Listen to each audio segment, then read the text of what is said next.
echoed the machine in the empty B room by the door, as my employee identification card swiped it. It was a long walk to my car. The restaurant I worked at was right on the beach. I mean, like basically on the water. Maybe 200 ft of coast separated. The mangrove from the Atlantic Ocean, or probably even less. This meant I had to park pretty far away because the only parking spots by the beach were paid parking.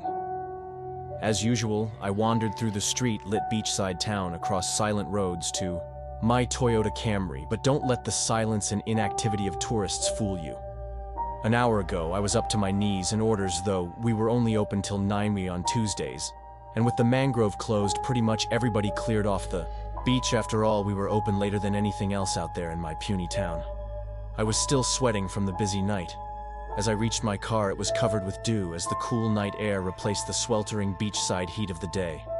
And I lay against the driver's side, pulling out my tips from the night I thumbed through the bills, then added the tips I'd received on credit in my brain. $174. I nodded, pleased, pretty good. I stuffed it back in my apron and got in the car. Now the usual question hit me. What the hell am I going to listen to? I went to Spotify and scrolled through my playlist trying to find a song. I was in the mood to hear. I'd heard all of them 100 times though, and the radio wasn't any better. The only stations in town were pop and country, and I didn't want either. I sat there for probably about 5 minutes before I decided it didn't matter and just wanted to go home, but then I decided to check YouTube. Lots of niche music pops up on there, and maybe I'd find a hidden gem. But after a little longer searching, I determined the 25-minute drive in silence was preferable to wasting my time in the parking lot. I then noticed something under the recommended section. It was a live stream of music called Relax FM. I shrugged, I pressed it. And a moment later, a song I'd never heard before met my ears. I couldn't tell you the name, but the sound was haunting. The somberness of the piano captivated me thematically and ever so slightly out of tune, and as the song went on, the strange ambience of the instruments and the singer's pain falsetto pulled me in. Damn, what is this? I thought I liked this, and just like that, my 25-minute drive home was filled with the quaint music of Black FM. It played a mix of low-y hip-hop, smooth jazz, piano music, and on occasion an acoustic song. Most of the music wasn't popular. I'd heard almost none of it before, since I felt like I'd heard every song in existence on my way home from work. This was quite the relief when I got home that night. I was already addicted to it. My parents and brother were already asleep, and I swung by the kitchen microwaving a bowl of ramen before heading up to my room. I sat behind my desk, blowing on the noodles to cool them down before I logged onto my computer. I pulled up Relax FM now that I wasn't driving. I noticed the video on the screen before me was a picture of a girl. She had long, dark black hair and bright, calm blue eyes. Her skin was pale, like she'd never left the room in which she was pictured, and she was leaning back in a chair wearing a midnight blue crop top and black shorts. Her hair draped over her shoulders, coating her back as she relaxed. Her room was mostly normal, except for the fact outside the window on the left side of the screen, one could see she was in outer space. The moon was off in the corner and the sky was alit with twinkling stars. The walls were a metallic sterling but were coated with posters here and there, and a lamp sat on the nightstand, cascading the room with a tranquil yellow glow that clashed with the blue light coming from the galaxy outside. It was almost a still picture, but parts of it were slowly moving. She blinked. Now and then, also, she was typing on a keyboard at her desk. If I listened very, very closely, I thought I might be able to hear her fingers tapping the keys. The stars outside were twinkling, and you could see the girl's stomach rise and flatten with every breath. I noticed on her desk was a book labeled Andrea's Diary, HIS, studying the video. It was soothing to look at, though this was obviously a hyper-realistic animation.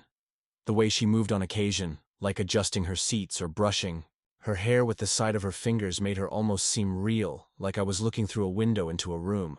I noticed a radio in the back of the room, as if the music playing from the video were coming from it. I'm glad I found this, I decided, as the music lulled me into drowsiness. At last I shut it off for the night and climbed into bed. The music I'd heard that night swirled around in my head, and I fell asleep in no time. That was the beginning of the very strange turn my life took. It started out so normal. Just me listening to music on my way home. From work, I didn't think it could have become so strange as the week went on its slow progression to Friday. Whenever I'd get out of school, I'd listen to Relax FM on my way to work. I didn't really listen to anything else anymore. It was like it hypnotized me or something. And speaking of hypnotizing me, Andrea, the girl in the video, she was starting to feel like someone I knew. I know this is embarrassing seriously, but I was pretty lonely at the time. I had my best friend, my parents, and my younger brother, and that was about it. I didn't have any girls in my life, and I contribute that mostly to how I was starting to feel. Most of the time when I wasn't listening to the station, I tried to ignore those awkward thoughts, the idea that I was starting to fall in love with a girl in a video. But when I was alone in my car on the peaceful drives home from work, or awake in my room late at night lying in bed listening to it, I couldn't deny it. I felt like I was getting to know her, like the songs were her and they made me feel good, so it was like she made me feel good. Yeah, cringy. I know that's what loneliness does to a man. Trust me, I wasn't thrilled about this, and I really tried my best to pretend it wasn't happening. But Andrea, that girl in the video, she was pulling me in and I couldn't help it. I started feeling so weird that I looked into it myself. The science behind how a rational human being can feel an attraction to a character in a TV show or book, from what I could find, your brain doesn't really determine the difference between characters and people between pixels, pages, and skin. Your brain has pretty easily fooled. Think about, for instance, the main character of a show you watch growing up. When you think back to that character, you feel like you love them, almost like they're your friend, but they aren't real and never were, and you know that. But you still love them. You literally love them the way you love your real friends, at least subconsciously you do, when you aren't applying the filter of practicality and understanding of the fact that they are fictional in the pure and utter sense of the feeling. You love them the same way. The same thing with your favorite couple on a TV show. You found them adorable, and when they kissed for the first time, you felt butterflies on your own heart. Sometimes you think to yourself, I wish I had a relationship like that. But they don't have a relationship, they aren't real, and neither is their love. However, your brain can't tell the difference. That was kind of how this was. Yeah, Andrea was just a girl in a video.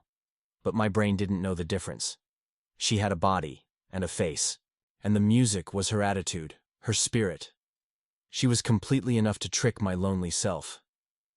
But still, I was a rational 17-year-old guy. If I wasn't in a trance by myself listening to the music, I cringed at the thought of me feeling that way. I knew it was as nine and awkward to say the least. I definitely didn't mention it to my friends or family.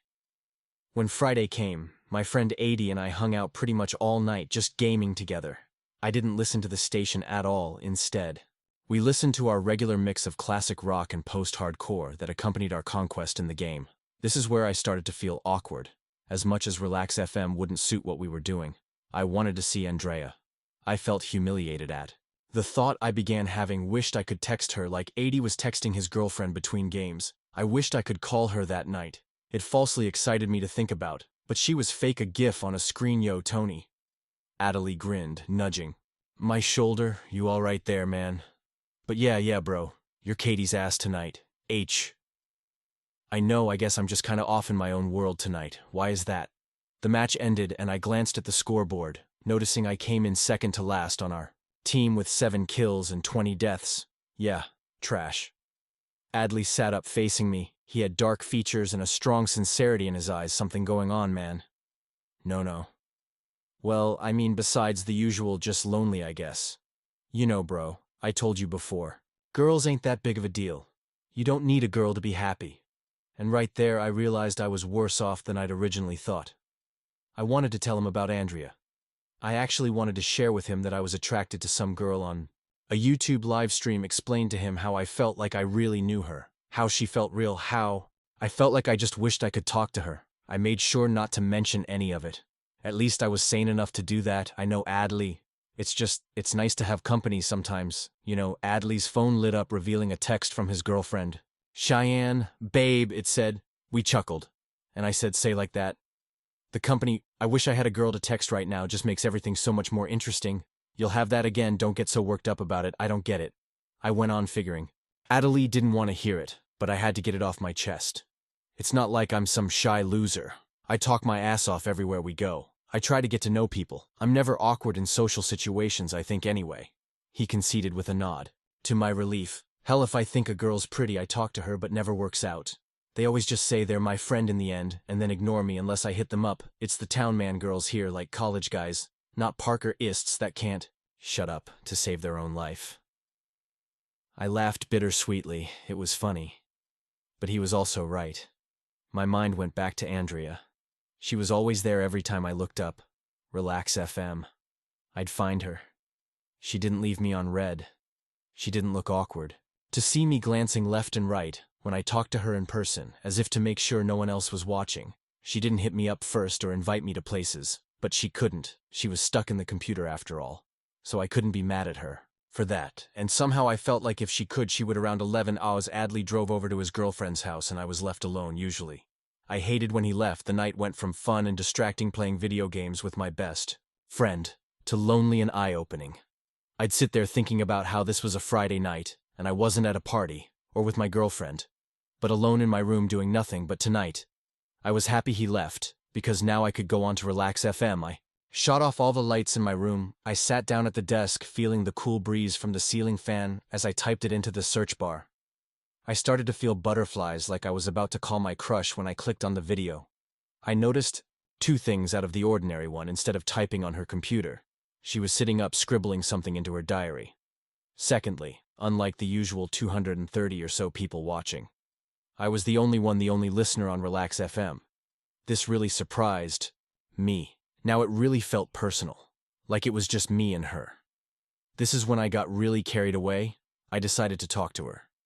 I felt incredibly apprehensive at first, but as the music drugged my ability to consider the actualities of the situation, I let my emotions take over.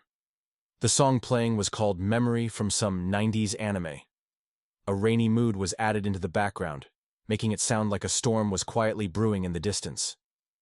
Hey Andrea, I began. It's me, Tony. I've been listening to your music for about a week now, and I like it. Good taste in music. It's really different from what I'm used to hearing. I paused, overwhelmed with shame that I was doing this, but I swallowed it. I knew that I could really enjoy this moment. If I got past the embarrassment, I refused to think about it and continued. I know you can't talk, but that's all right. I'm getting to know you through your music. I like how calm you are. Honestly, when I'm leaving work at night, like I just look forward to seeing you. I cringed again.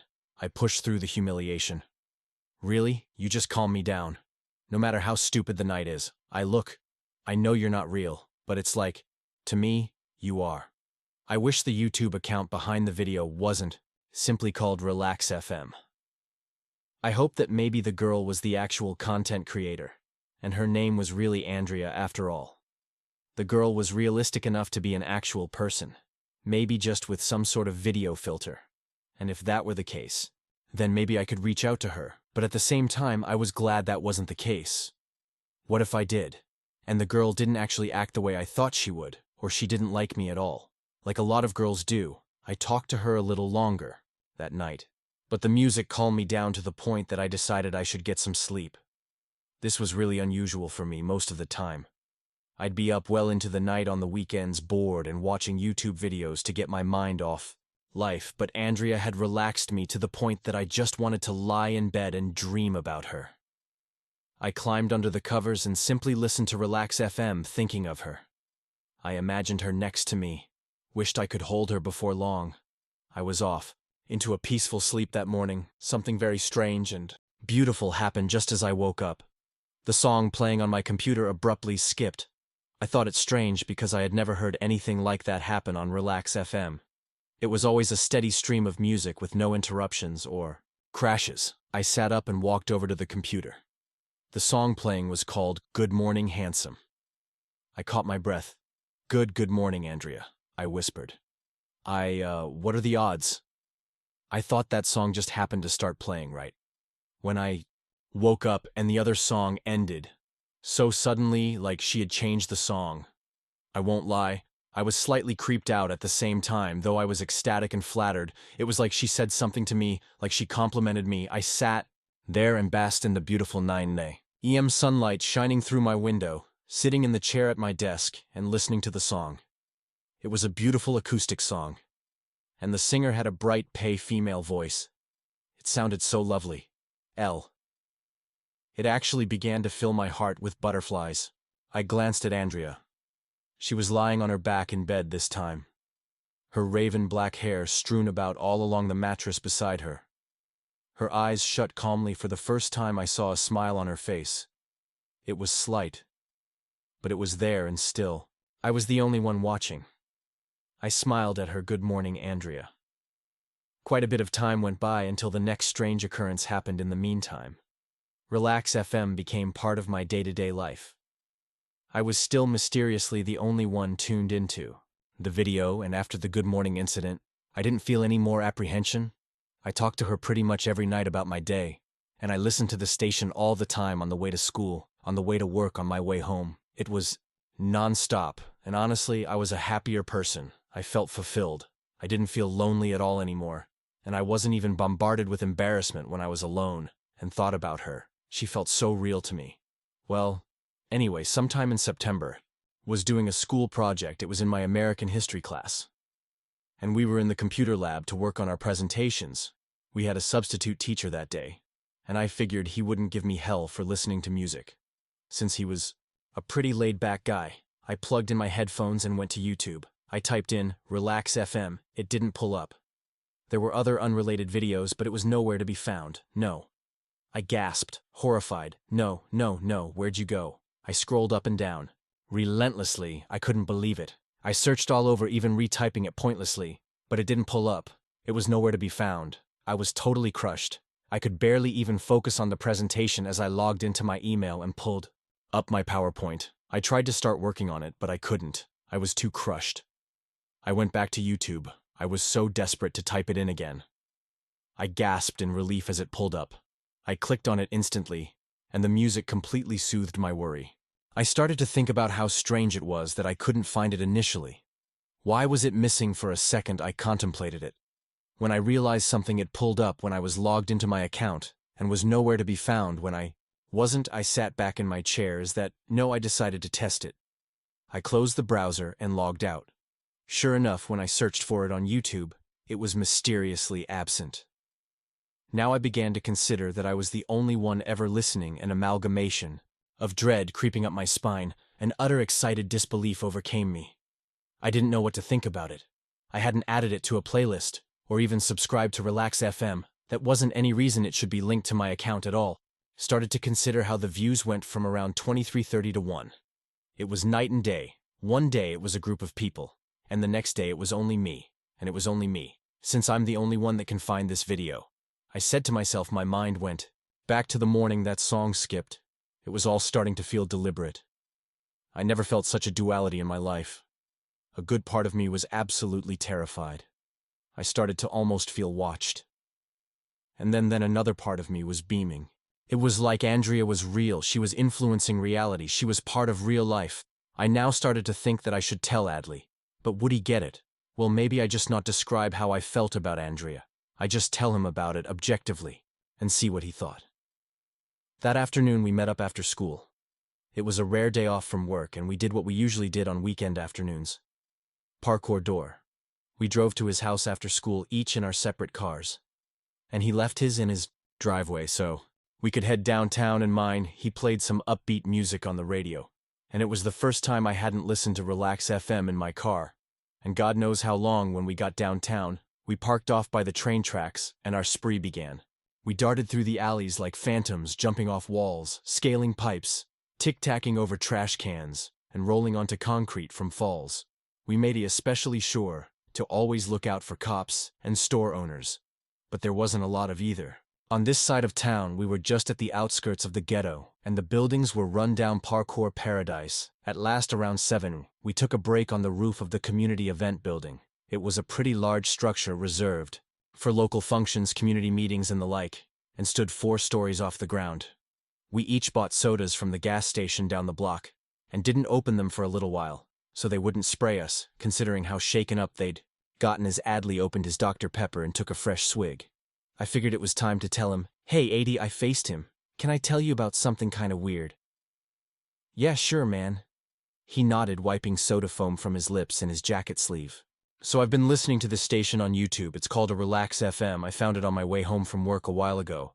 I've been listening to it pretty frequently, so what about it? Well, some weird stuff's happened since I started listening to it. But okay, so when I first found it, there was a little over 200 or so people watching it at any given time. But then one night, all of them stopped watching. I was the only one. Huh? Yeah, weird, right? I was the only one watching, and no one's ever watched it since it happened overnight. Yeah, that is weird. Well, it gets weirder. So the other day I tried to pull up the video while I was at school working on a PowerPoint for Wise class, and I couldn't find the video. I gave up and logged into my email to start working on my PowerPoint, then search for the video again, and boom, there, it was first result, so you couldn't find it until you searched on your account. Yeah. And okay, so this one morning I listened to it when I went to sleep. And well, it was still playing when I woke up. But right as I opened my eyes, the song instantly changed. I walked over to see what song was playing. And dude, it was called Good Morning. He started to chuckle. What, man, Tony? Come on. Yeah, I mean, it's a little weird, but not that weird. I don't know. I think it's pretty strange. Why am I the only one who can find it if they made the video private? I'm not even subscribed, and it just happened overnight. No one listens to it, but me. Yeah, that is a little bizarre. You hear anything weird while listening, no? Just really peaceful music, don't too caught up in it. Then I'm sure it makes sense. Somehow I didn't like that it was starting to creep me out. I really liked the way I felt about Andrea. I decided that Adley was right, and there wasn't anything going on with worrying about I should enjoy the coincidences, because they made me feel like Andrea was really there. Sure enough, I continued to listen to the station. Daily Andrea seemed to be livelier and livelier. As time went on, when Halloween passed, she was dressed up like a black cat the entire day. She looked so cute now with Christmas coming up. She was dressed like an elf. The coincidences with the song. Names didn't stop either. Sometimes it'd say something like, "You look beautiful today." And the next song would be something like, "You're too kind," or I'd tell her I was having a bad day. And all the songs would be about cheering the listener up. One time, I told her I loved a song called On My Way Home, and what do you know? It was the very next song that played, and I found her doing things more too. Instead of just staring her icy blue eyes into her computer screen, while lackadaisical, typing her keyboard like when I first logged on, she was usually writing in her diary, or even drawing. Sometimes when I was going to bed, I'd tell her good night. And the next time I looked at the computer, she'd be lying down in her bed, eyes closed, listening to the music with me. Sometimes she'd just stare off into space from her bedroom window. I loved when she did that. When she was just sitting up by the window, I could see every feature on her perfect skin, her wavy black hair blanketed, her petite shoulders, and she'd rest her cheeks in the palm of her hands with this queenly gaze fixed on the stars. It was breathtaking. I loved to watch her stomach gently rise and fall with her breathing. I loved the way her other hand lay on her smooth thighs, showing her polished black nails. I wanted nothing more than to sit in the chair next to her, throw my arm around her shoulder, stare at the stars myself, and just listen to the music with her. I was in love. Yeah, and I don't regret it either. It was beautiful being in love with Andrea. She intoxicated me. She had this way of just pulling me out of reality into the stars with her. She'd make me feel this warmth all over my body, like the summer sun was rising from my very heart and warming me. It's something no tangible girl ever made me feel. When the school year was almost over, I'd formed such an attachment with her that I even mentioned it to Adley. I couldn't contain it anymore. I told him how she made me feel, and how I felt like she was really there, even though she was obviously fake, which I didn't know if I necessarily felt that last part. But I said it to him so he wouldn't be too concerned. He was a little uncomfortable about it, but supported me anyway, and would even jokingly call her my girlfriend, which I loved. On prom night, to my shock, instead of her usual crop top and shorts, she was adorned with a luxurious black dress. She looked somehow even more gorgeous than usual. She had these big pearl earrings in, and her eyes were just glowing that whole night. The only thing that played on Relax FM was slow dance music. Damn. I wished I could dance with her the day I told her Adley knew about my feelings. She was sitting at her desk on the computer the next time I logged in. She was drawing that night. I noticed something on her bedroom WW when she was lying down to sleep. Among all the posters and pictures, a heart was drawn, and in the middle it was a and T. It took my breath away to see that. I wondered if it had been there the whole time, so I looked at some of my screenshots that I'd taken of her. It wasn't there in any of them. It was new, I showed Adley, and he was genuinely surprised by it, but still mostly under the belief that it was a weird coincidence and that I was slightly crazy. Sometimes I even felt a little crazy. But I loved it. If loving Andrea made me crazy, then I was fine with crazy. Because loving any other girl just made me feel disappointment at best, and heartbreak at worst. But sometimes, a horrible thought would plague me. What did this matter anyway? What would come of this thing I had with Andrea? Because really, she was just an animation on a computer screen. And, yeah, there have been some pretty wild and beautiful coincidences. But she couldn't really be alive, could she? And she couldn't really interact with me, right? I told her that once, that I felt bothered by the future, that our love could never be anything more than me, talking to a screen, about my life and listening to music and hoping for coincidences that made her feel real part of me. Just couldn't believe it, though, that she was fake. The A and T on the wall, Paul, Andrea, and Tony. It had to be about us. It just had to. That was the conclusion I reached, but I just couldn't be sure until July 2016. I remember that moment, like it was this morning. I'll never forget that it was late one night around 2 or 3 in the morning on a Thursday. I was sitting at my computer, like usual, listening to Relax FM, talking to Andrea about my life. I'm telling you, I avowed my life is ridiculous. You have no idea. She was sitting back in her chair, her feet up at her desk, as she stared out at the cosmos as she had been for the past hour. But as I finished the sentence, her eyes quickly shifted to the side of her head, before darting back as if getting a glance at me. My heart froze. I felt utterly horrified and sat up at the computer. But like usual, it was a two-sided feeling. The other part of me was overwhelmed with this feeling that she was really listening. But, Andrea, are you listening? She said nothing. But now she looked different. She was still facing the window, but her eyes weren't focused on it. They were to the side of the glass, like she was trying to look occupied, but was really listening. Instead, I breathed heavily as I sat back down in the chair. Andrea, well, I'll continue. So I noticed she was curling her left hand like she was, anticipating something. I never seen her make a movement that subtle, that irrelevant to the animation she was doing. If her hand was moving, it had something to do with what she was doing. But that seemed like a reaction. Are you bothered that I'm talking about my love life? She was still and silent. Her hand was curled up, and she picked up her index finger with her thumbnail. Well, don't be, Andrea. You have nothing to be jealous of, nothing at all. I grinned. Seriously, I've only ever had one girlfriend, and she cheated on me about a month after dating her with some stoner dude at my school. Don't feel bad. I don't care now, like at the time I was upset, but I shouldn't have been. She was stupid. And things didn't end up working out with her either. I saw her nose wrinkle, and instantly she let out a giggle. She swiftly recovered, staring plainly at the monitor. I froze, not being able to understand what to do next. I felt like I'd just seen a ghost, and being completely alone in my room this late amplified my fear. But also, she really responded. She was sentient. She was listening. I just didn't know how to react to it, but I didn't wonder anything anymore. She was definitely listening. Andrea, are you really there? Are you listening to me? Do you want to talk with me now? Now I saw an even stranger look on her face. It wasn't like she was trying to hide an emotion. It was the opposite. Like she was trying to react. She was trying to respond. That's it. I whispered. You're trying to communicate with me. You're there. And you can hear me, but you're bound by something. Something that keeps you frozen, unresponsive. But sometimes, somehow, you can control yourself. You can show me that you're there.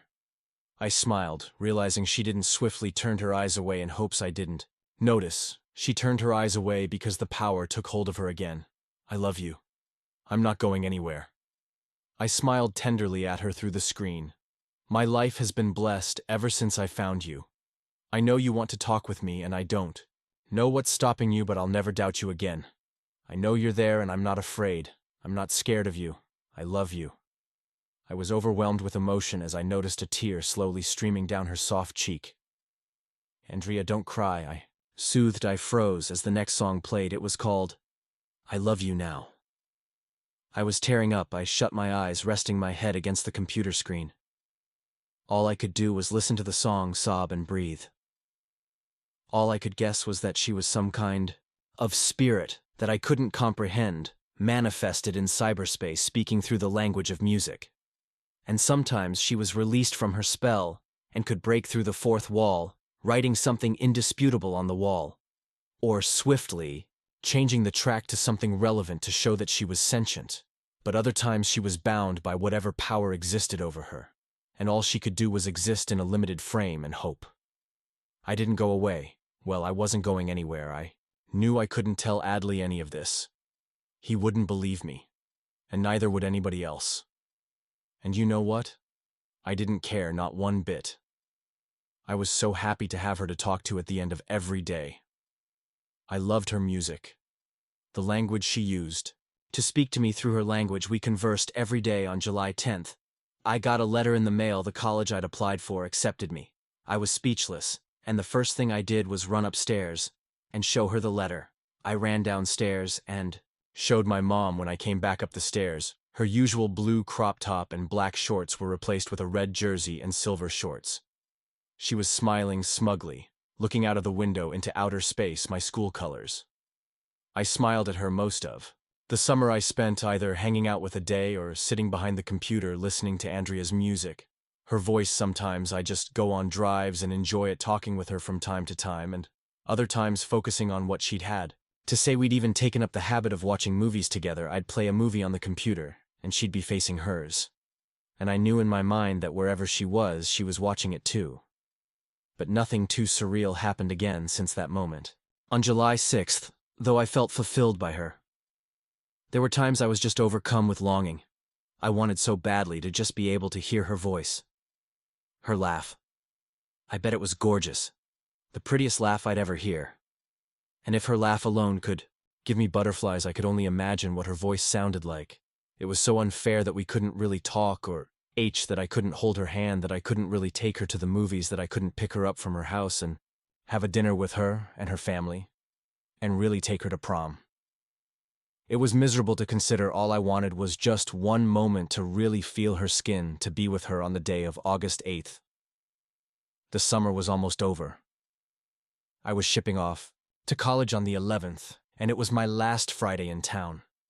I couldn't wait for the long, exciting nights of partying with 80 laying ahead of me, and most importantly, I was ecstatic that Andrea would be coming along for the ride with me that night.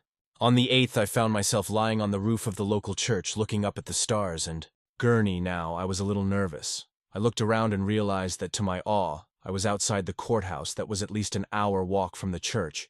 My car was nowhere to be seen in the area. How the hell, I pondered aloud as they put me in the back of an ambulance. "You're okay, Anthony," the EMT assured. "Just take a deep breath or two for me. Do you know where you are right now? It looks like I'm at the courthouse." "I was at the church last night." "You don't know how you got here?" he asked. As the door shut and the vehicle started, it was at that moment that I could remember being expelled from Andrea's room into the galaxy. And I wasn't telling him that you seem to be pretty cognizant, Anthony.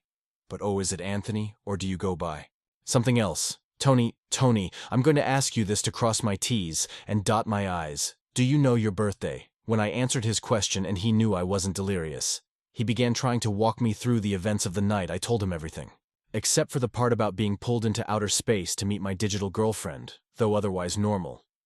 I felt lethargic, and my head was pounding by the time I got to the hospital. I was unconscious again when I awoke. It was nighttime. I was in a tiny hotel room, and the moon was shining through the open blinds. My mother and brother were there and jumped up to greet me. As I became conscious, I told them I honestly didn't remember anything. One moment I was on the roof of the church, and the next I was waking up by the courthouse. The family seemed worried, but more just relieved. I was okay.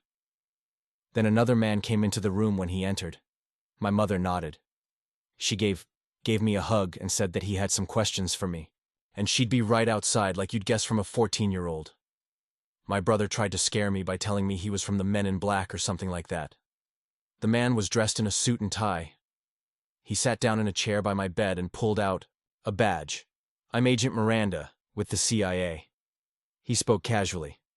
"I need to talk with you about something, Tony." "Yeah, what's up? Don't be nervous. You're safe." Now safe now, I wondered was I in danger before, Tony? I'll tell you straight, you were the victim of psychological warfare. You were part of an experiment. What do you mean? Are you familiar with a project called MK Ultra? Yeah, a little. It was an old project the CIA undertook back in the 50s. Nothing we're proud of today. The purpose of it was to lessen an individual's will to withhold information during interrogations, namely through mind control. Yes, we abandoned the project in 1973 and have done no work with it, or like it since. However, it seems that someone has been studying our work and implementing it again in the States. What do you mean? One of the experiments we undertook at the time was called Mona Lisa. It began with sensory deprivation. We lock a man in a room for extended periods of time with no access to life or sounds. He'd be fed 3 times a day, and that was it. The only thing in this chamber would be a television screen which was off. Then one day about a week and the television screen would turn on there. On the screen would be a girl, feminine, attractive, a very satisfying image to the man who'd been locked away from civilization for a week. See, we were using nature's hypnosis, the most powerful manipulative force in the universe. Love attraction. And love, she'd be she'd be sewing or talking on the telephone, and there would be soothing music in the background, and somewhere in the room would be the woman's name to increase the familiarity the man had with her. The men would begin to form relationships. With these women, though, the Monas didn't.